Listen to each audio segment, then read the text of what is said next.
That's why so many people die from their own guns, oftentimes, because people don't know how it operates. Does the bullet come out of the bottom here?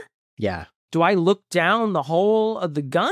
Which side goes bang, bang? Which side goes pull, pull? Click, click. Exactly. Yeah. Pull, the onomatopoeia of pulling.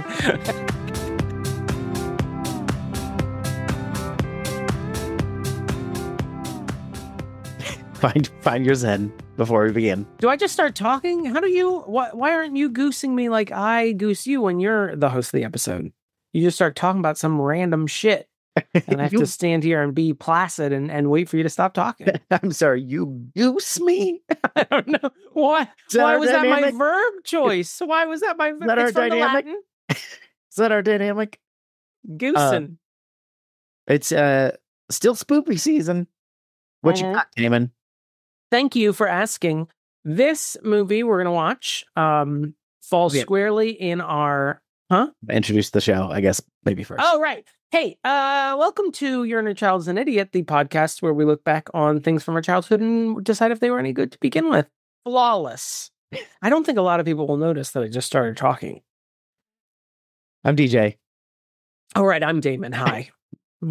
There's a two-part to the welcome. Starting it and also introducing yourself. If anybody sees this on the video, Damon's just casually shrugging during that whole intro. It's great. Anyway, spoopy season, please continue. It is spoopy season, but luckily the movie I've chosen, while keeping in that framework, is definitely on the spoop rather than spooky side of the spectrum. You and I should be able to handle it without having to jump into Scooby-Doo's arms. Okay, good. So we should be good. This is a movie that came out, I think it was released on my birthday one year. Okay. And it was that was what I wanted to do, is I wanted to go see this movie with all my friends, my middle school friends, a hint to when it would have been released. Oh, actually, I think it would have, I'll have to check the year because I haven't checked the year. So I can't. Fucking mid-90s though. Yeah, mid to late 90s. Okay. And the reason I wanted to see this so bad is that this movie is very retro, and the trailer they released was very much in the announcer type trailer, and it was mimicking disaster movies. This is a parody of disaster movies. And in the trailer, they just listed all the celebrities in it, just one after the other, and it ended with, and Mr. Tom Jones. And I got so tickled by that they would include Tom Jones in this disaster movie. I was really pleased. Is this Mars Attacks? It is Mars Attacks. That's the main thing I don't know about. It's the Martian's voice. Very excited. I was very excited to see this movie. We went to see this movie, and then at the time, I was disappointed after having seen the movie. Yeah. And I think I've seen it more recently, and I warmed up to it again. But at the time, I was disappointed when I saw it, despite its fantastic trailer. I was too, because I think that the tone of this, or the, I guess, advertised tone of this, didn't match how it came. But it was much it wasn't like it was scary, but it was darker. You know what I mean? Like it was a little bit more, despite everything being ridiculous, it was like serious people in a ridiculous world or something like that. You know what I mean? Yeah. Where it was Glenn Close, Jack Nicholson. Yeah. A lot of serious actors in this. They are very ridiculous, like their characters too. But I remember it didn't kind of hit my funny bone. I'm hoping maybe it will on rewatch, because I don't think I've seen this since. I don't think it's a jokey movie. I think it's more it really plays it kind of straight, but maybe not straight, but in a very campy straight way. Campy straight. Like in like a 1950s style alien movie. At one point, I think that went over my head as a kid. Yeah. At one point, doesn't the woman get her heads on a dog or something? That's correct. Yeah. But it's not a jokey movie. Yeah. That's pretty, yeah. I think because of absurd things like that, and you're like, and Tom Jones, and you're like, okay. Mm-hmm. Is he funny? I don't know. Interesting. He is in that one episode of The Simpsons. He was funny in that, kind of, I guess. They have a lot of control because, he just has to provide his voice, and they can make his body do whatever they want. Don't say it like that. I feel like I could be funny if the Simpsons writers of that era. Can you imagine? They just followed this 15-year-old boy around. That's interesting. This is based on a comic book, right? I think it's actually based on playing cards, collector's cards you can collect. Don't say collector's cards you can collect. In the 70s, Okay. maybe earlier. But they were kind of like the Garbage Pail Kids cards of that era, where they were a little bit dark, kind of like this movie where the aliens were causing mischief and killing people, setting cows on fire and burning up half of Congress in one laser beam. Yeah. So I think it was that. That I think is the inspo. Can we do a guess on the year? Do you have a for the movie? Yeah. I'm gonna say 1996. I'm gonna say 95. Okay. Do you have it? You want me to look it up? You look it up. I'm gonna look it up now. And Oh, you win. It is 1996. I feel like it's never 96. I'm very excited about that. I was really going for 95 because I felt like it's never an even year. It's always somewhere in there. Yeah. Okay. All right. Okay. Great convo on the on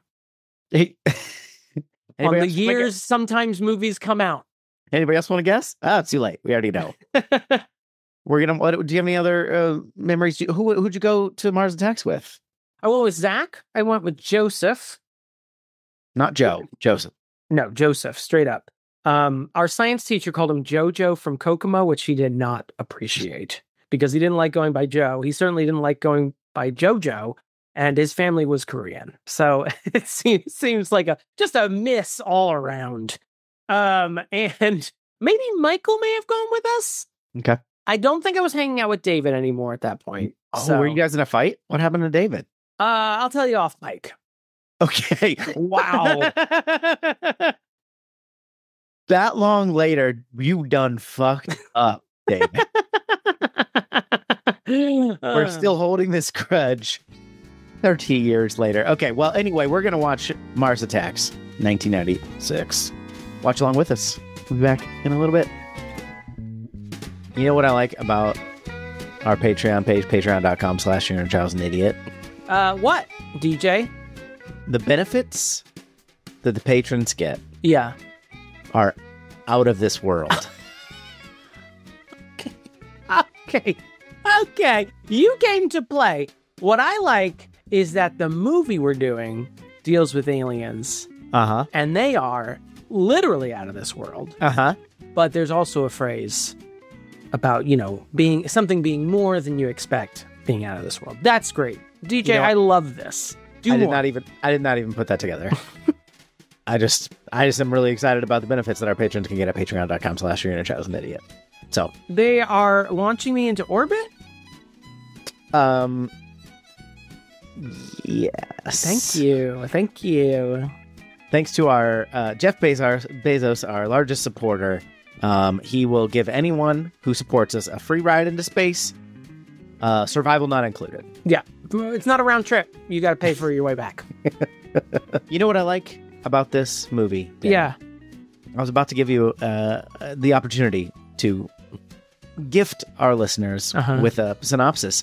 And yet, it's in the title. It's done. It's a sentence. It's kind of like a peanut butter and jelly sandwich. The components are already in the name of the thing. You already know what you're getting. Mars Attacks. What? Presumably an understood us. Yeah. You. Mars Attacks. You, my dear listener, you are being attacked by Mars. So bad at grammar. Mars Attacks? I don't understand. Oh, Mars Attacks was good on PBS. Derek Jacobi plays Mars Attacks, the last emperor of Rome. Oh. You gotta get an Claudius reference in every single episode. It's my thing. The fans expect it. Once you say pastiche and you mention Claudius, your check boxes are checked. And I can go home. You can host the rest of the show by yourself. Please, will you recap this movie? Yes, I will. Right now. Picture this. Space. Our nearest neighbor to the north, I was about to say. Mars. We see a fleet of flying saucers flying towards Earth. They're picked up on Earth's Hubble telescope. Yes, Hubble telescope, our most accurate of telescopes. And Earth is pretty much concluded that Mars is, since they're such an advanced race, they would be coming in peace. DJ. Yeah. They do not come in peace.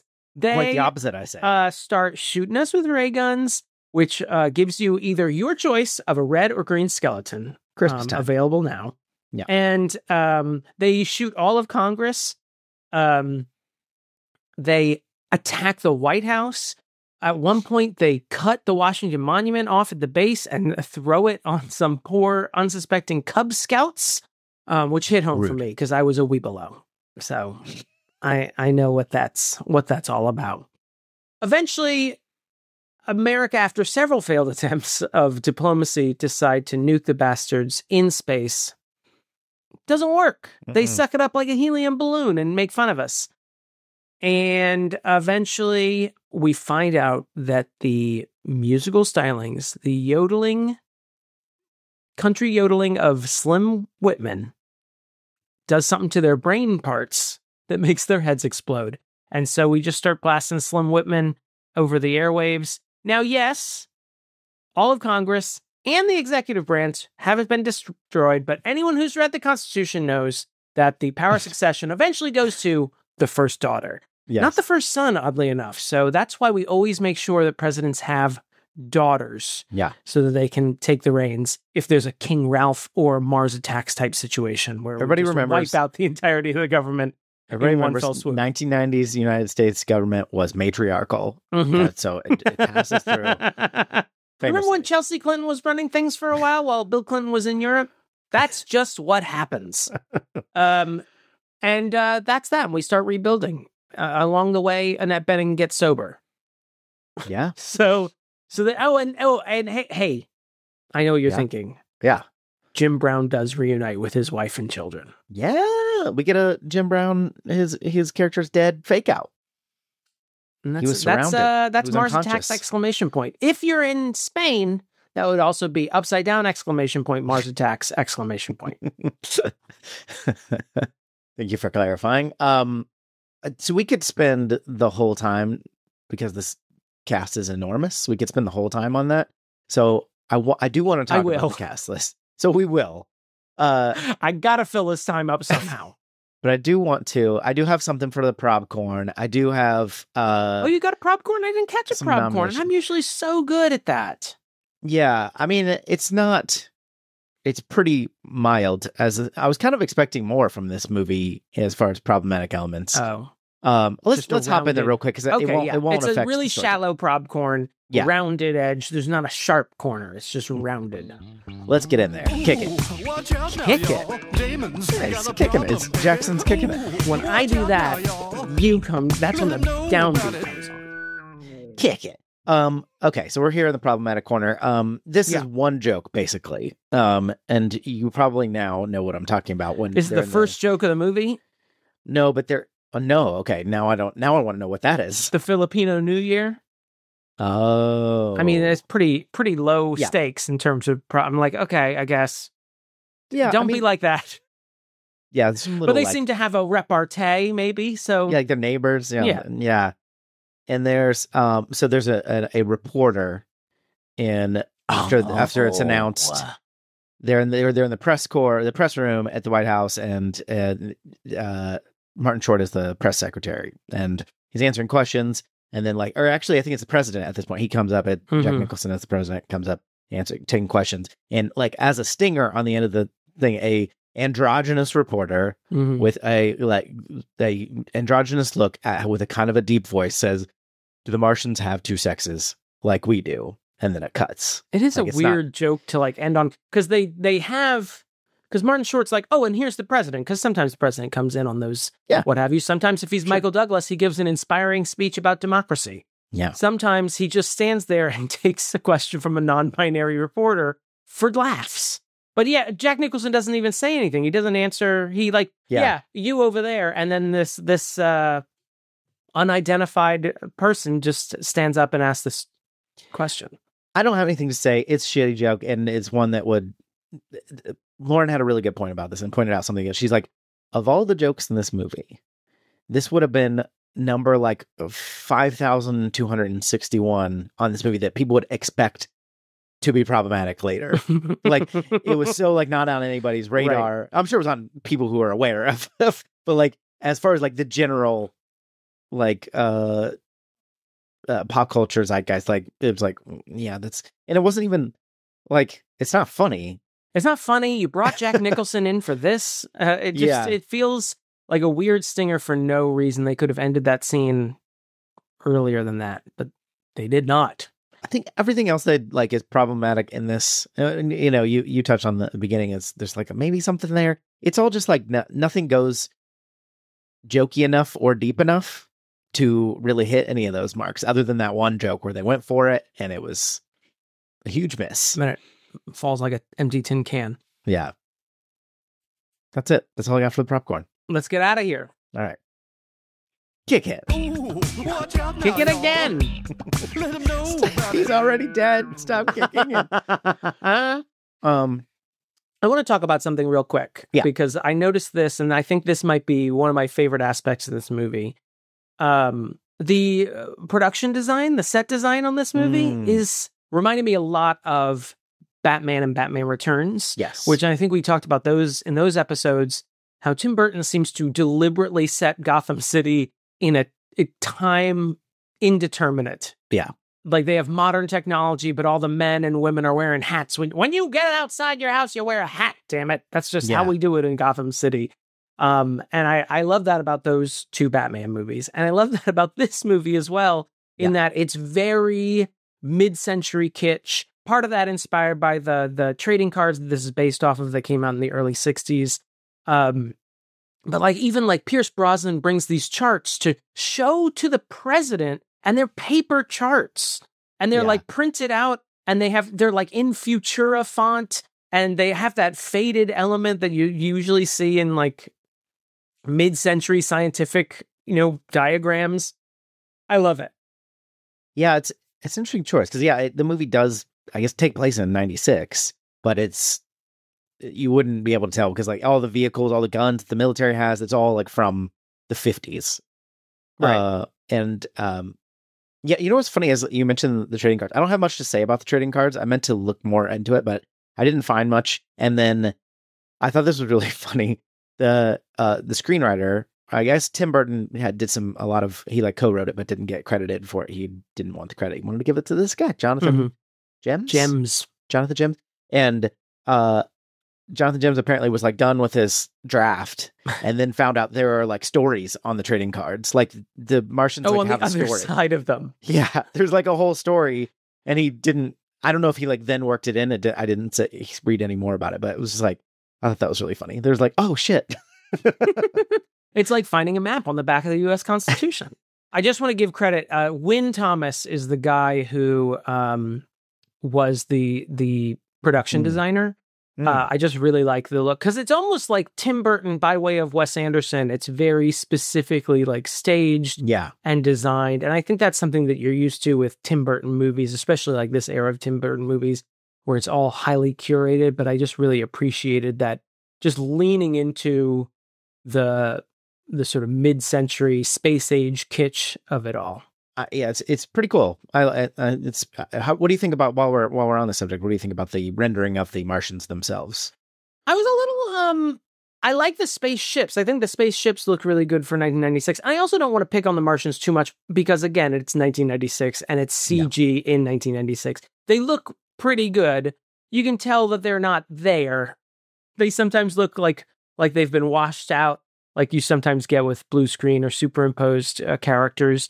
But I like their design, which also pretty much comes straight from the trading cards, which is like this huge exposed brain, these dangly bits off their cheekbones, these eyes that are just bug eyes the entire time, and then these very kitschy spacesuits, these blue sort of really bubbly spacesuits with little accordion legs. I like their design. I don't know if I like the computer animation so much. And I was reading about in production, Tim Burton wanted them to be stop motion. And there is part of me that's like, I want that, please. I want that to be I want to see at least what that could have looked like. Yeah, and apparently there was like already like over budget, and they hadn't even filmed half of it, which makes sense from what I know of stop motion. But I don't know, because they were, they're supposed to be kind of otherworldly, and I think stop motion would have had a similar effect where it's like, this obviously doesn't belong here, even though it's more practical because it's a real thing standing there, as opposed to CG. But the design wise is really, I think it's really great. They've got it's very skeletal, their eyes are bugging because they don't have like eyelids or, they don't have lips either. They don't have lips. And so they, they're just always in that grimace. And I also like that when we see the Martians on the spaceship, when they're out of their spacesuits, they're just like skinny little white dudes. Like they're just in red skivvies, just tiny little briefs, just walking around with each other. Even the Martian ambassador and commander all in like tiny little underwear. Yeah, but it's not just, I just saw on my notes, these surgical uniforms is my note, which is like when Pierce Brosnan is dissecting a Martian at one point, they are wearing these white robes and then these huge like oblong domes around their heads. It's such a deranged outfit. I'm like, this wasn't a standard outfit at any point in American history, Eisenhower era or otherwise. It's such a delightfully designed movie. Yeah, it's really fun. There, all that kind of thing where you mentioned the red and green when they zap people. Most of the time, they do have a couple of other rays. Like there's a shrinking ray, and then I think there's one other that I'm thinking of. But they mostly just shoot someone and it hits them, and then evaporates their whole body. But they turn to skeletons. Yeah. And they're either red or green. Apparently, Tim Burton did say it was like, well, it's coming out in Christmas, so. I did look a little bit into the cards. The cards are pretty dark, and the idea that they came out in 1961 and 1962 is insane to me. Because they are, there's one where the Martians invade like a wet t-shirt contest and are like pouring blood on one of the contestants. Ooh. There's another one where they're doing surgery on a guy and just ripping his heart out while his girlfriend watches from a cage behind them. They're pretty dark. They're supposed to be like, they're aimed at teenage boys. So they're supposed to be funny dark. But I think the movie succeeds a little bit at like injecting a little bit more comedy into it than just grotesquerie. Although I am delighted by the just freewheeling death in this movie. Yes. Yeah. Apparently there was they had filmed a lot of similarly dark things, and they ended up cutting most of it because it was like, okay, they leaned more into the silly, even though it's still very dark in terms of characters dying. Like most of the characters, this humongous cast, I think they said like 7 of the named characters survive or something like that. Like, yeah, most of the cast exists to be killed, which is fun. It's actually kind of more fun to have star-studded cast be cannon fodder for the most part. This sounds like an apocryphal story, but I saw this where they told Tim Burton, the execs told Tim Burton, you cannot kill Jack Nicholson's character, and Tim Burton has said in interviews, so I gave him 2 roles and killed him both times. I'll kill him twice. Lauren asked me that too, and I was like, I told her that anecdote because I had read that same thing, but what is it? Why do we have Jack Nicholson playing 2 characters? I don't know why he's in here twice. All I could find was that he really loved working with Tim Burton. So what I found was that originally cast was Warren Beatty as the president. Right. And I think Jack Nicholson signed on because he loved working with Tim Burton on Batman. He signed on, according to what I found, he didn't even read the script. He was like, yeah, I'll do that. So I don't know if he was signed on to play this casino magnate, and then when Warren Beatty dropped out, and then apparently Paul Newman was attached for a bit, but was turned off by the violence, and they decided, okay, we'll just have Jack Nicholson again in the movie. But I remember watching it the first time and waiting for some sort of reveal that the president is also a casino magnate. But I think it was just a chance to have, it was just a chance to have Jack Nicholson do 2 different characters. Although I do really like him as as Artland, the casino real estate developer. He does Jack Nicholson is one of those actors who, especially at this time, was so iconic that he really didn't have to play a character anymore. And seeing him like go into a character like Artland and sort of do a voice. And it's pretty fun. You gave up pork, huh? It is fun to see him sort of dive into a role at this stage in his career. And maybe it's, in retrospect, it was kind of distracting though for me because it was like, what, why? Because especially when you have this humongous cast and he's arguably the biggest star or one of them in it, and but only one person doubles up. Yeah, but it's not like Eddie Murphy where it's like, oh, this is a Jack Nicholson vehicle where he's going to do all his silly characters. I'm like, that's not really a Jack Nicholson thing. So it's like, what are we? It's not Angels in America where you just have a small cast playing multiple roles, Tim Burton. Pick which lane you're going to get into. I think it's a pretty small quibble because it's like, it's silly and kind of doesn't matter, but it did make me go like, why are we doing this again? It seemed like there was a story. Guy? Yeah. Yeah. We have, well, do you have anything else to say about Jack Nicholson while we're on him? He had this weird trick. He was the more I watched him as the president, the more I loved him because he was so weird as the president. He's very paternal. So there's a scene where after the Martians initially touch down on Earth and kill hundreds of people, the Americans decide it was probably just a misunderstanding. You know how Americans are really forgiving of foreigners. They just assumed the error is on us, as we usually do. Our bad. Yeah. That's on us. Sorry, Martians. And they decide to send out a message translated into Martian X that they can try and regain diplomacy or whatever. And he sits down, says nothing, and just sort of like puts his hand on Pierce Brosnan's shoulder, who's running the translator, and just like silently nods to him in a way that I found so deranged. I just chuckled to myself because it's so weird. And then when he's giving, I think he's giving an address, and he says again. He deliberately says words in a very specific manner that I found comical in this comedy.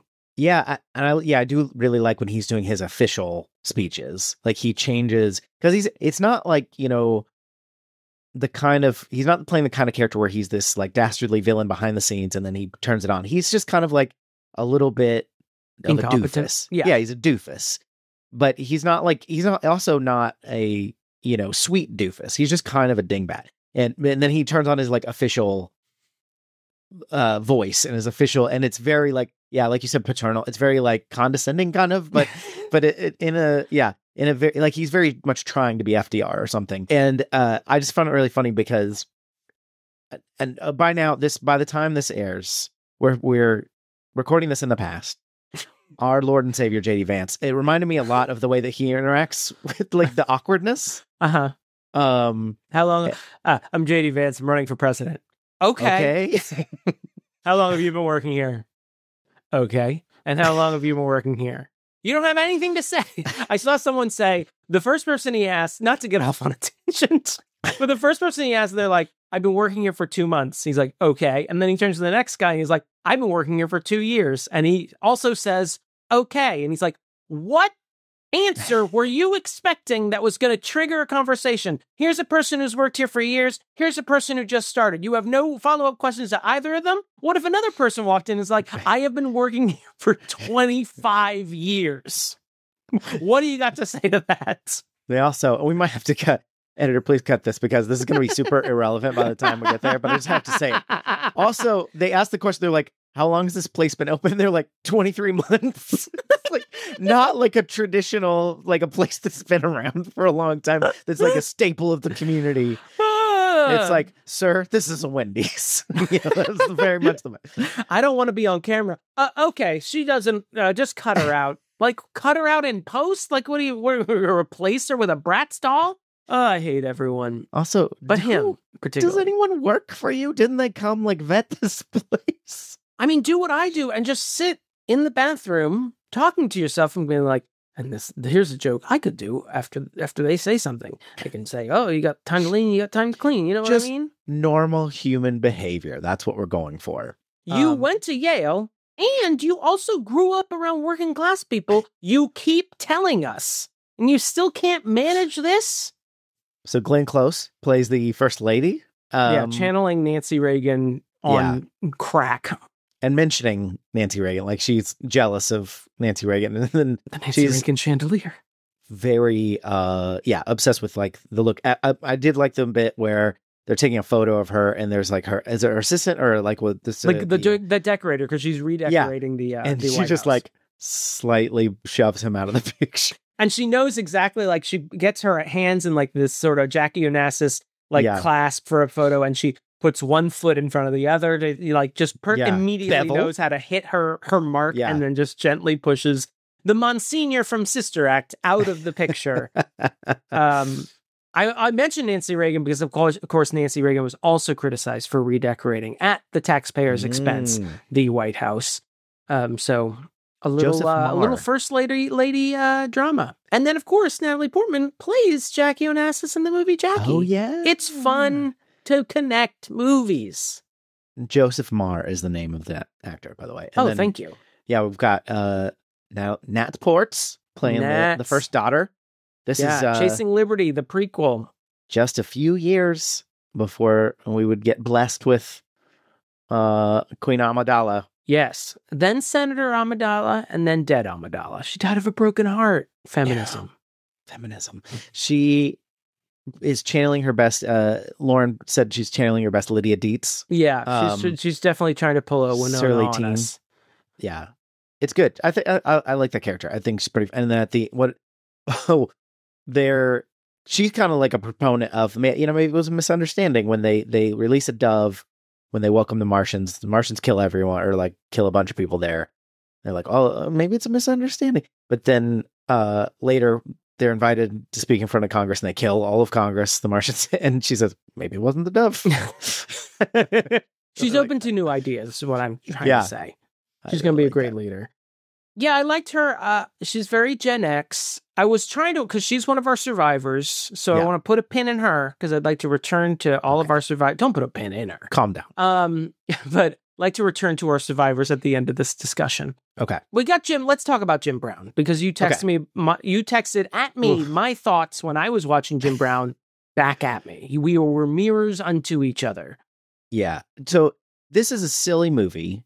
We'll play full of people that are chewing scenery all over the place. It's very broad comedy, and yet still Jim Brown sticks out like a sore thumb. Whew.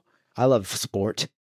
I'm a fan. We all love sport. Now, I only know Jim Brown from this movie and a one-off joke in The Simpsons where Homer skips church and he stumbles upon a football game, interrupts a boring political roundtable show that he was watching. And it's like the writers portray it as the greatest football game of all time, up to and including the return of Jim Brown to playing football in that game. So I assume he's a big deal in footing ball. Yes, he's like played for the Browns. No relation. He played for his father's team. What a big fucking surprise. Yeah, I think he's in the. Let me look. I think he's in the Hall of Fame because he was a big deal. I don't know. Ring of Honor, Cleveland Browns Ring of Honor. Oh, Lord of the Rings Ring of Honor. Yeah, that's a good show. Yeah, but pacing issues, but otherwise fine. Yeah, he's in the Pro Hood Football Hall of Fame, right? Yeah. Class of 71. He also apparently did he was involved with the civil rights movement, a civil rights activist. I don't think he was in a ton of stuff as an actor. But he would be I saw he claimed this as his favorite movie he's done. I was like, what the fuck other movies have you done? I can tell you. Thank you. He was in The Dirty Dozen. Okay. That's a big one. I never saw that. I didn't see the first 11, so I never watched The Dirty Dozen. He was in The Split.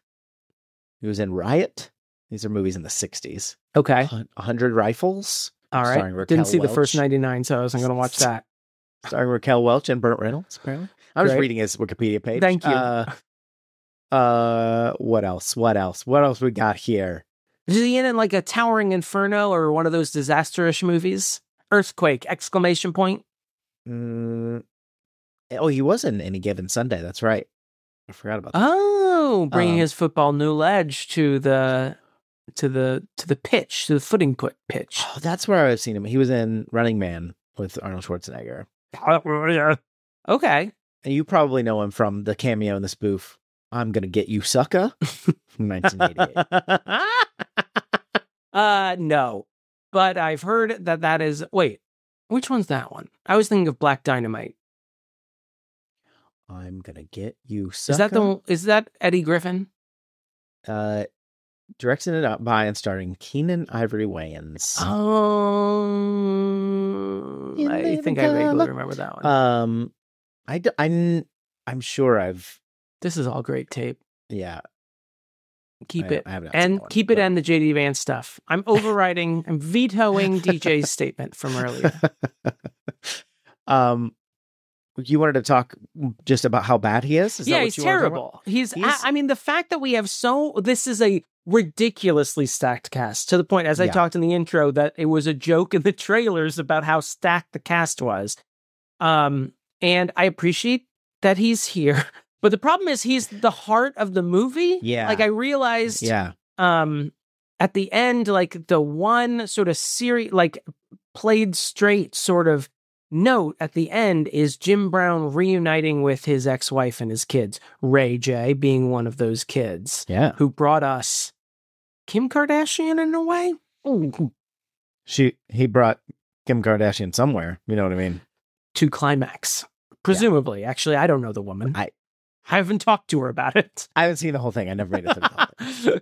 Yeah, and we don't see their reunion. We just see him like coming back, but we thought he was dead because we left him on the tarmac, surrounded by Martians on the ground. Them dragging his body away. I think. Do we see that, or was he just suddenly gone? They were like piled up on top of him. He'd gotten in a fist fight with a bunch of Martians. They ganged up on him, and then we see like a crowd of them, and then we see them like pull off of him because he's unconscious, like laying on the ground. So it's like respectful aliens, just like we've been seeing them be respectful of people's bodies and autonomy. They just like, oh, he's down, let him go. I do like ack, back off. It does seem like they're very Gremlin-esque, and they are able to be goaded because he basically goads them into a fist fight. He does, and he kills a couple of them, and then they're like, well, wait a second, there's a bunch of us. We'll just gang up on him. I'm glad you brought up Brent Gremlins, because the last third of this movie is very Gremlins-like. They become sort of ne'er-do-wells more than like an actual invading force. They're just like, you see a guy drive by on a motorcycle and he's got like one just like hanging on his back. Yeah. And they're at one point they're watching like Godzilla in the spaceship. They don't even seem to be really giving their whole heart to this invasion of Earth. So I thought of Gremlins just in that last act. Yeah, there's a lot more hijinks as they sort of get more and more. Once they're on the ground, men on the ground more than in spaceships. Yeah, I think it's they become overconfident because they're kicking our ass. Haughty, so one might say. Hubris, overweening pride. No one expects the Slim Whitman. Now, usually when I say that, I mean something devious and sexual, but in this time, I mean the actual music of Slim Whitman. You call it the Slim Whitman in bedroom scenarios. Anyway, so what's frustrating about this is he's incredibly bad, and he needs to not be for it to land the little bit of emotional payoff that we do have. And the jokes that he does get. Yeah, he gets a couple jokes. He gets some he's on the phone. He's the character I don't mind. Like, I think it's decent to have a heart, and it's like, he's like a washed up boxer that is now just kind of a roaming celebrity at a casino. Yeah. And then he apparently had a history of beating up people for money. And now he's not doing that anymore. He's divorced, but he's still in love with his ex-wife. And he found Allah, gave up pork, and stopped beating up guys for money. Yeah. And he's kind of getting his shit together. And it's a compelling enough story. He can't really deliver it, unfortunately. Yeah. And then every time he has a line, you're like, Jesus Christ. What did he say? He just sort of muttered it into his chest. I have a feeling that, I think Tim Brown, it's not like Tim Brown. Tim Brown. Tim Burton is a pretty good director, from my experience. I imagine these are the best takes we got. Yeah, right. I know. It's just he is such an odd man out. And I'm not opposed to sports figures being in movies like this. I just need them to give me something. Well, we even get, we get Tom Jones in this movie as well. And I think that's the clearest analog of someone who is not an actor, Right. but who has been in things. And I think Tom Jones, he gets a much smaller part and he's playing himself. So Right. that's two big caveats. But he does fine because they don't give him a bunch of lines. They give him a couple lines. They give him a couple like funny beats. And then, he sings at the beginning. And then at the end, he lets birds land on him. And it's funny. It's great. It's funny. He doesn't need to do that. And I think there was too much weight on Jim Brown's character for him. He couldn't pull it off. And it's unfortunate because he seems fine. I have no problem with him like as like being in here as a cameo, but that main character, it's a bad match. Got it. DJ's take, he should be killed on sight. Got it. I'm just saying, the civil rights movement, did you really help? I'm just kidding. I don't want to besmirch the memory of Jim Brown. Wait, is he dead? Yeah. Hallowed be thy name. Oh. God rest you, merry gentlemen. In that case, I'm saying gentleman because I'm talking just about Jim Brown. I do want to say one thing about at one point early in the film, Jim Brown calls his. Hold on, if I may continue shitting on Jim Brown's legacy just for a minute longer. This isn't shitting on him particularly. This is shitting on the script. But he calls his ex-wife Pam Grier, and she's distraught because her sons are missing, and she just got a call from the school. Yeah. They have not shown up for 2 days. She hasn't seen them in 2 days. She's talking to Jim Brown, and he says they're just at that age. What age are you missing as a minor from your mom and dad? Boy, you weren't much of a truant, were you, Damon? No, I was very uant, if I may. I was very around, on time, punctilious. Young Damon Xanthopoulos. I even lingered around when I had senior dismissal my senior year. Just sort of, I don't want to rush out the door. I'll just sort of mosey away.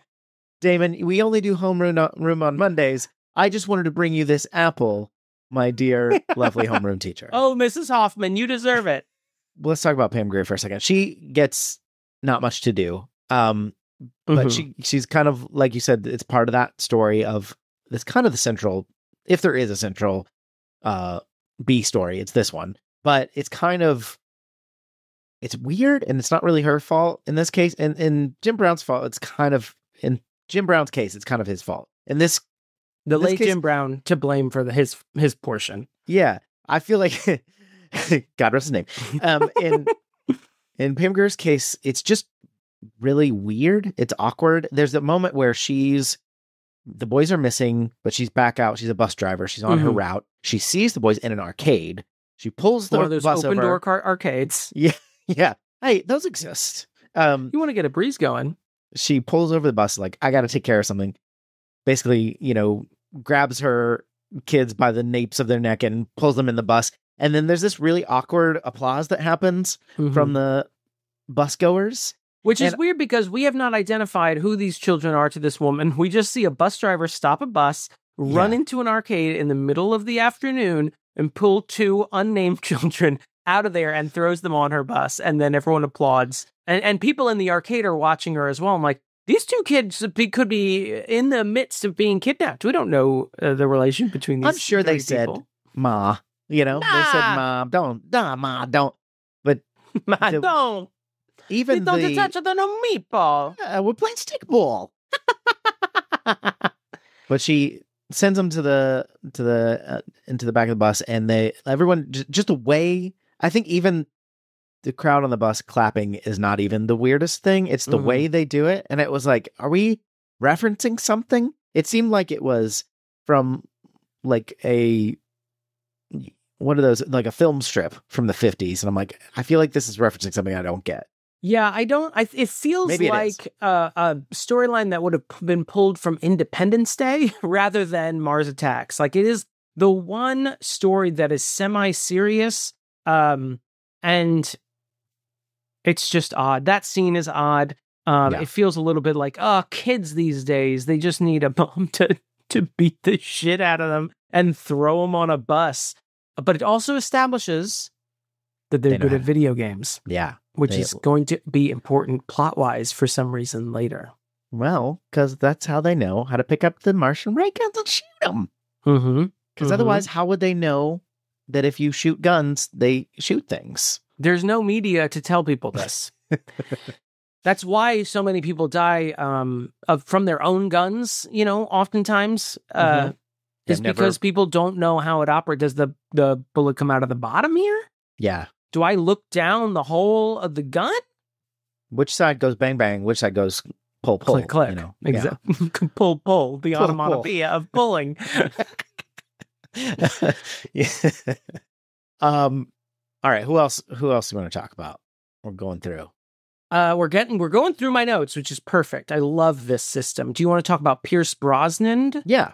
The Pierce Brosnan, Sarah Jessica Parker, Michael J. Fox of it all. Yeah. You can just lump them all together. They didn't play one character, though. Yeah. True. Just to be clear. Thank you for clarifying that. Pierce Brosnan plays the scientist that's brought in, which he, for some reason, is thought of as an expert in Martians. And then SJP, Sarah Jessica Parker, plays a fashion broadcaster. She's like got some sort of fashion show and she keeps landing these interviews. And Michael J. Fox is her boyfriend. And yes, right, who's a serious reporter. Yeah. And he's full of himself. He's on kind of like a what is the Charlie Rose kind of vibe is what I was getting from his show. Ooh, I hope not. Well, yeah. A lot of loose fitting robes on Michael J. Fox. Is that what you're insinuating? No, absolutely not. Yeah, he's the serious reporter and maybe a little ambitious. It looks like he's still doing field work, so he's probably at the beginning of his career. Why am I talking like this?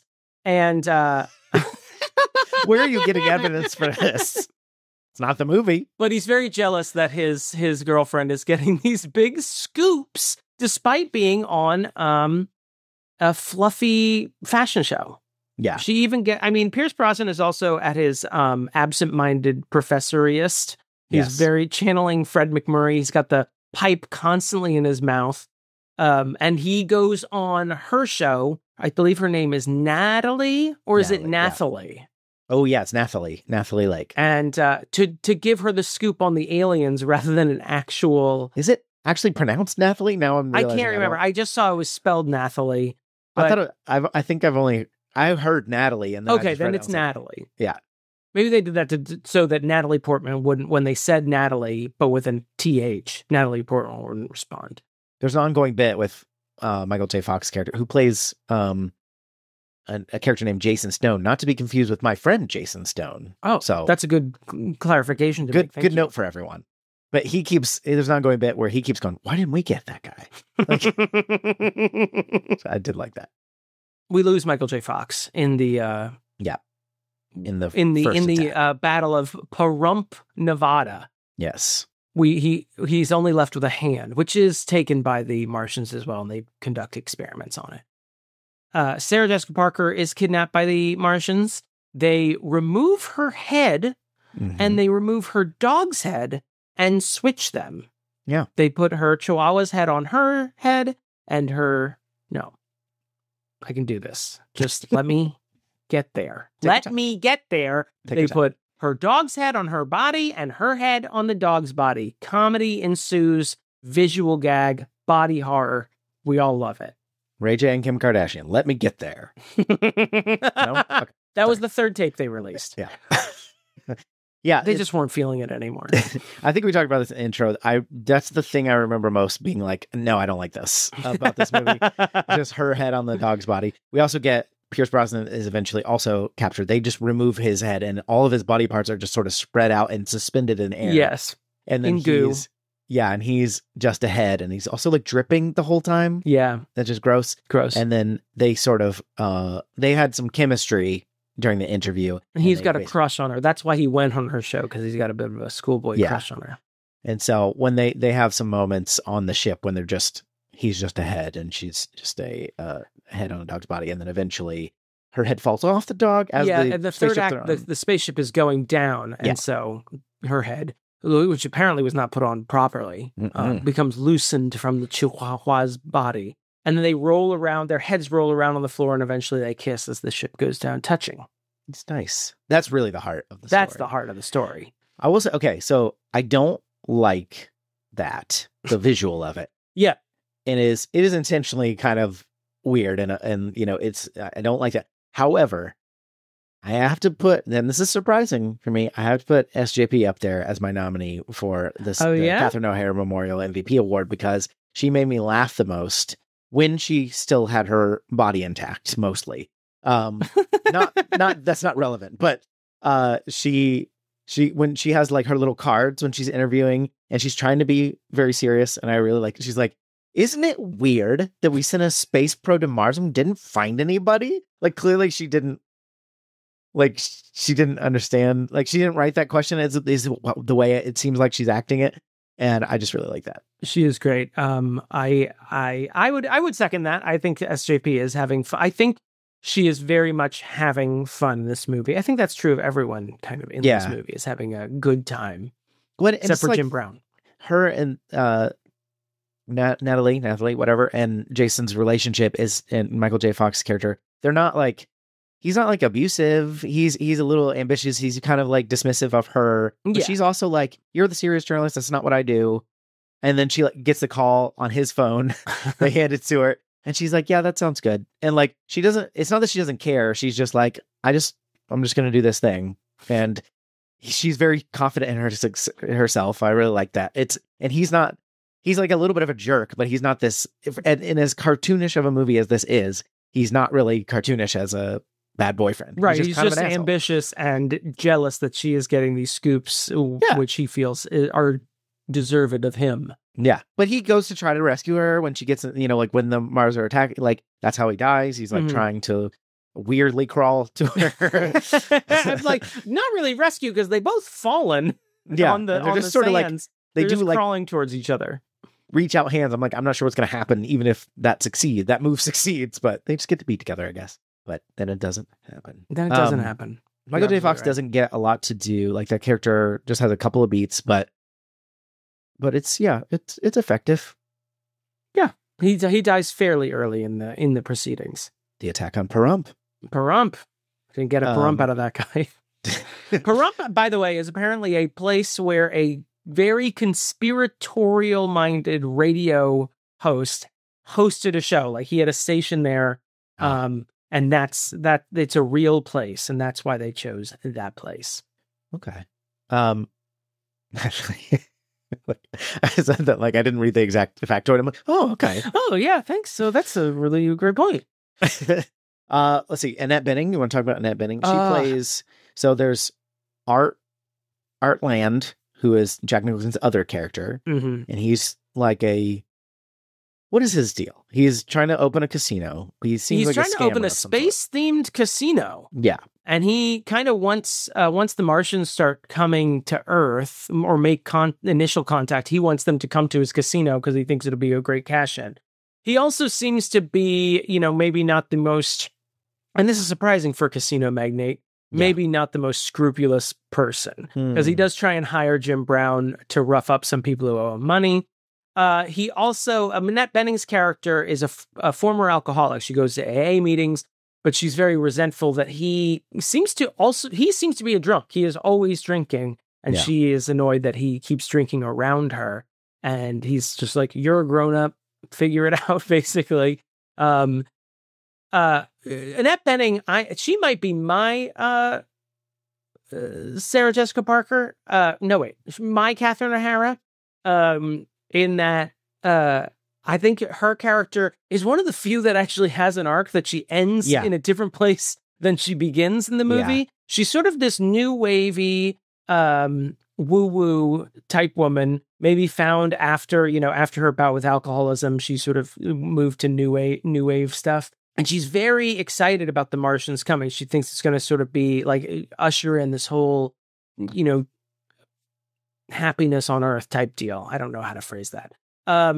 And once the Martians start destroying shit, she immediately, wisely, is like, fuck this, we got to get out of here. Yeah. She has the only normal reaction, like, in the whole thing. Right. She's like, oh, they're evil, I have to go, we have to leave. And immediately starts planning to leave Las Vegas. Her husband or boyfriend or whatever, Artland, won't come with her. So she starts making plans. at the end. And she is also one of our survivors. Put a pin in her. Oof. We got a pen to take care of, and we are running perilously low on time. This is what I told you would happen when we went through the whole cast. Well, we're doing great at getting through my notes, at least, so I feel confident. I want to talk a little bit about, we kind of skipped over, he was in the group of people at the White House, Martin Short. We talked about he's the press secretary, but he's one of the main characters, I think, of the movie, despite there's being a million main characters. He has some funny moments. He's mostly playing a creepazoid. He's lascivious. Yeah. He's a womanizer.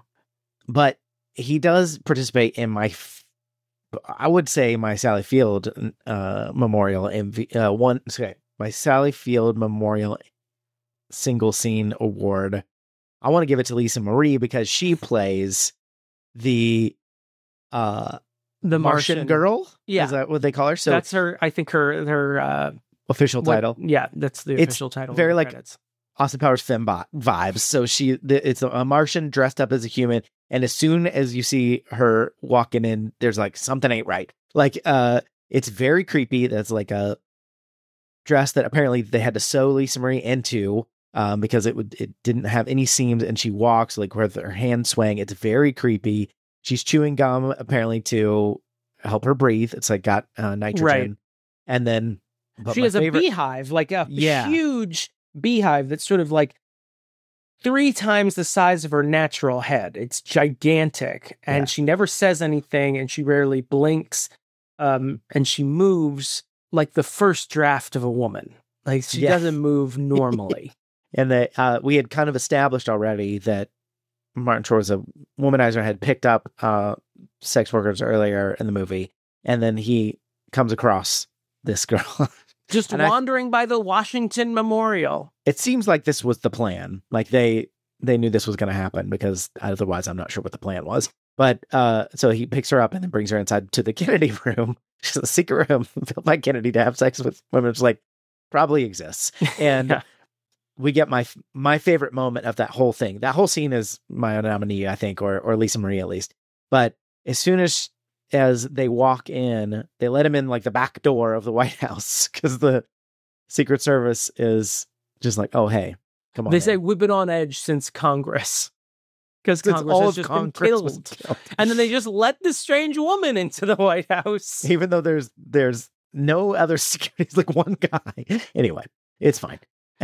But as they're walking in, Martin Short like walks ahead of this woman, and we see her in the background, and instead of walking the way she's been walking with her swaying hands, she like creeps very quickly and with like hunched shoulders, and it's the creepiest thing in the entire movie. I rewound it to see it again because I was like, what did she just do? Good. And it's so out of nowhere that you're just like, oh god. I love it so much. It's very good.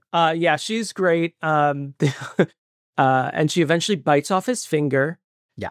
And that is how they infiltrate the White House. And they almost have the president at gunpoint. They do kill the presidential dog, Rusty. And the first lady. No, that's later, when the actual invasion at the White House happens. Okay. This is when they catch him in bed. In bed. That's right. You're right. And Glenn Close has like all these sort of, I recognize them from Death Becomes Her. She has like these gloves that are supposed to keep her hands like young. She has these like weird tape things that I think just sort of keep your skin around your eyes taut. Absolutely great. But yeah, I would second the Lisa Marie scene. Oh, when she pulls the mask off, it's so weird. I think part of it is it's just weird because it's 1996 computer animation stretching and contorting. There's faces. There's a lot about that works though, because it's otherworldly, because it's not, it's like the Ghostbusters rule where it's like, well, I don't know what a ghost looks like. Sure, I'll accept this. Yeah. And it's kind of playing the Uncanny Valley to your advantage in this case. Okay, let's move on. So we got Jack Black plays this is almost, I forget this, but this is actually crucial to the plot. Jack Black, Joe Don Baker, O-Ray, I don't remember her name now. She was also in Edward Scissorhands. Olan Jones. Osmosis Jones, they call her. and Christina Applegate are out in Nevada, I think. That's not to mention who's the grandma? Sydney Sweeney. Yeah. No, wait. Sydney Sweeney is the Sylvia Sydney. Sydney. Sydney. I went right along with it. I was like, Sydney Sweeney. Oh, we're the worst. She's basically the opposite of Sydney Sweeney. Age-wise. Yes, Sylvia Sydney. And I remember her best she was in Beetlejuice as well. She plays Juno, the caseworker who has this slit throat. So, I mean, the most pertinent part is Lucas Haas is sort of this dumb but like sweet donut shop worker who sees the Martians do their circle salute, and he goes, the international sign of the donut. I would call him a stoner, except that he doesn't. He just seems sweet and kind of out of it. He's not like a stoner, but he's like got Shaggy vibes from Scooby-Doo. But eventually he's the only one of his family that takes care of the grandma. He's the only one who's not like a violent asshole. Jodan Baker and Olan Jones are both kind of like idiots. Yeah, jackass. Hicks and idiots. They're very obsessed with their son, who's Jack Black, who blindfolds himself to test himself on how quickly he can. Whatever that thing they do with rifles is, what are they doing? Assembling a rifle? I do appreciate that Jack Black is like all up about the military, and then the minute the Martians start firing, he surrenders immediately. He runs to go get a flag. He's like, I just want you to know I'm a representative of this country, and we surrender. But yes, what is her name? Sylvia Sydney. Sylvia Sydney. She is the Slim Whitman super fan, and she's the one who accidentally finds out the way to kill all the Martians. Because this is during the Gremlins portion of the movie where they're driving a big giant like ray. They're rolling it in through the nursing home to kill people. They drive it right up behind her head while she's listening to Slim Whitman. They sneak up because she's not paying attention. And she's got her headphones on. And then Lucas Haas like finally is coming to rescue her. And she notices him and she turns her head, and that unplugs her headphones. And then Slim Whitman is blaring everywhere, and the Martians' heads all bubble and explode, and it's gross but fun. Pretty good. And that's how you beat him. I do also want to say the scene where it's kind of very War of the Worlds, but the scene where the Martians have this sort of like giant robot, like bipedal robot machine that's like 100 feet tall. There's a scene where it's chasing Lucas Haas's character down the street, but it also is like very, very mid-century, it's very like Wile E. Coyote. What a kid would draw. Yeah, it is kind of Wile E. Coyote. What a kid would draw. Like, here's the Martians robot that they would run around in. It looks great. I appreciated that scene. Yeah, that also you mentioned before the Americans try to bomb them with nuclear missiles. They suck it up with like a balloon, like another very Acme code kind of thing, and then they bring the balloon in and they just like suck it like it's helium, and it's pretty funny. Yeah, you mentioned Christina Applegate. She gets like 5 seconds in this movie. She's Jack Black's like girlfriend. They're just sort of making out before he goes, and then later we see her sleeping with someone else just after he's died. To show that she's a piece of shit, I guess. I don't know. It just seems like she was there to be there, but we appreciate her service in this movie. Before we talk about the survivors, specifically, I just wanted to know if you wanted to say anything about Frank Welker, who does the voices. Oh, yeah. Frank Welker, famous for playing every animal in cartoons, Santa's Little Helper, Snowball 2, to name a few. He voices all the aliens. I really like the Martian voice and the fact that they yell sometimes. Like, they're always kind of yelling, but then they're like louder ones. I found it pretty charming, actually. The more I think, I love how completely unfriendly the Martians look, and we are just like, they must be really nice. But like everything about them is like, no, do not. They're not to mention they cannot show emotion. They're just sort of bug-eyed and grimacing all the time, and then their language is so jarring and just nails on a chalkboard in a good way. And everything about them says, do not touch. This is how nature says, do not touch. And we're like, it was probably a misunderstanding on our part.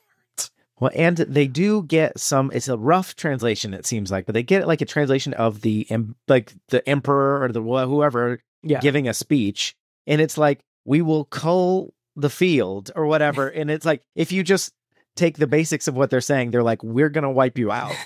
It's pretty clear what they're saying, and they're like, check on that machine. I don't think that's right. They're just fucking idiots. I love it. Okay. So I want to talk about the survivors. Let's talk. Because I feel like, I mean, using the slasher rule, I feel like you can sort of gauge a movie's, like where a movie stands based on who makes it out alive at the end. Okay. And what I noted about this movie, at first it just felt like we're just killing people to kill people, and it's fun. It's fun to kill people. But at the end, like, I feel like all the survivors are the people who didn't care. There's like a very Gen X attitude, I think, in this movie. We end up with Natalie Portman. Yeah. We get stoner Lucas Haas, who just sort of coasted through things. Yeah. We get Tom Jones, who Sylvia was Sidney, performing during a intergalactic invasion. True. Sylvia Sidney didn't know what was going on, or maybe did. I still don't have a beat on her character. I kind of like the mystery, though. Well, she did say they blew up Congress, and it laughs. I did laugh when Jonathon Baker says she's halfway to outer space already. That's our Mitchell. Mittens. Jonathon Baker is Mittens. But there's sort of an almost like a Gen X vibe to this movie where everyone who survived just sort of happened to survive. And I mean, I feel like Annette Bening was like, fuck this, we got to get out of here. These people aren't good. All the people who sort of cared and tried all died. At first I thought it was like, is this an anti-diplomacy movie? Because it's almost making fun of them for using diplomacy over Rod Steiger's 4-star general, who's like, let's nuke the bastards from like the get-go. But then even his plan to nuke them famously does not work. So it just sort of feels like the movie is kind of taking a Lydia Dietz stance of like, hey, you know, I don't think there's that clear of a stance though either, because Pam Grier and her sons survived. Right. Jim Brown is definitely one who like fought back, and Jim Brown is the thorn in my theory because I keep forgetting that he exists in this movie. You keep trying. We're gonna bring it back. I think if he had been a stronger, actor, his story would stick in my head a little bit better, and I'm like, oh yeah, he really got back with his kids.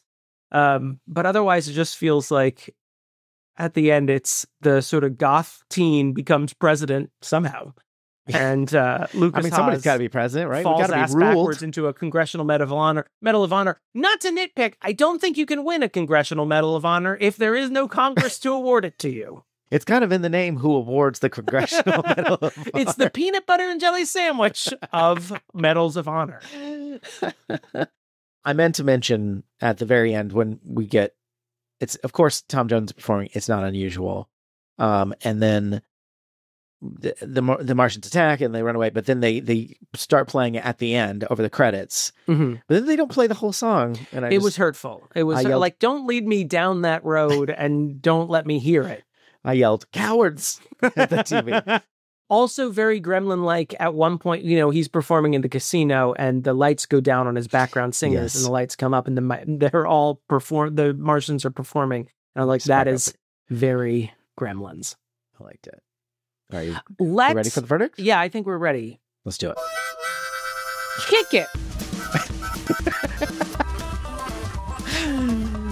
DJ, what did you think of Mars Attacks?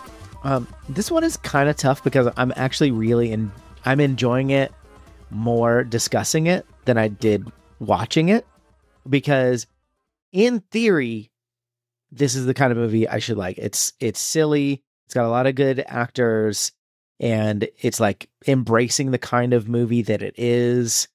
The design is really cool. I like Tim Burton style, but it's something about the tone didn't quite land right. You're in a Child's an Idiot. I don't think you need to revisit this. I think I was right. I enjoyed it more on this rewatch than I did when I originally saw it. And there are things to enjoy about it. I think if you like look up the scene, the Lisa Marie scene, or maybe even look up some clips on YouTube, you'll get the idea. Because slogging through this kind of whole movie, I think it's going to be disappointing for you. But yeah, Your Inner Child's an idiot, but barely. And I also, if this is a special movie to you, I think it'd be fine to rewatch. What about you? You reserve the right to change your mind later. Basically, all I have said is meaningless. Damon? I am sort of in the same place where I could go either way. I think I will, in the interest of magnanimity, whatever that word is. In the interest of monogamy, together. Please, yeah. That's why I don't have any other podcasts. We had an agreement. In the interest of monogamy, I will tilt the other direction and say Your Inner Child is not an idiot. I was reading a handful of reviews from the time about this movie, and I think Roger Ebert kind of nails it, where he's like, this movie should be better or worse. Yeah, yeah. Where he just was talking about, this was Tim Burton's, after his biopic of Ed Wood, this was his attempt to make an Ed Wood style movie. And I think there's a lot to like here. I think there is, I don't know if I would call it a slog. You used the word slog in your verdict. I don't know if I would go that far, but there are parts where I'm like, I want this to be either. To It's Not a Slog, Jim Brown. Fair enough. Luckily, because it's such a stacked cast, it's like the Love Actually of alien invasion movies. There's so many people that you only really have to spend, 8 minutes with Jim Brown? That's true. Jack Nicholson gets 16 minutes because he plays two characters. Smart. But yeah, I don't think it's a slog per se, but I think it feels like there's something could be tightened up. It could be maybe a little bit more violent, maybe a little bit more jokey, maybe a little bit something to really thread the needle. I feel like it's like 65% of the way there. Like, I enjoyed watching parts of this, but it does feel a little more ramshackle than it feels like it should. Yeah. But it is a charming movie, and especially Tim Burton described it just by coincidence and came out the same year as Independence Day. He called it the Mad Magazine version of Independence Day. But there is a lot to enjoy here, and I would say, if you're curious, check it out. Why do you listen to an hour-long show about a movie you haven't seen that you're curious about? Just watch the movie. Maybe they have a parasocial relationship with us. You don't know. Oh, thank you. I had spaghetti for dinner, if you're asking. I had tacos. So there you go. What do you think, everybody? Email us, yourinnerchildisanidiot@gmail.com, and we'll read it. You can text us. We'll leave us a voicemail, 615. And we'll read those too. Well, not the voicemail. Stop interrupting the number. They want this number. 615-576-0525. We'll get all your messages. Oh, boy.